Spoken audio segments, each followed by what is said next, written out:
Alright guys, this is how to cut large branches when something like this won't work and you don't want to use a chainsaw. You have a machete.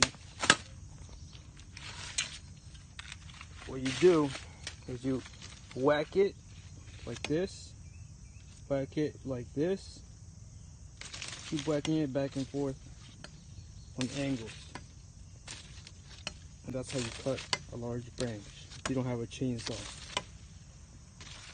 Can't do it with one hand, but I can try. I'm not using what you do. And now I'll cut.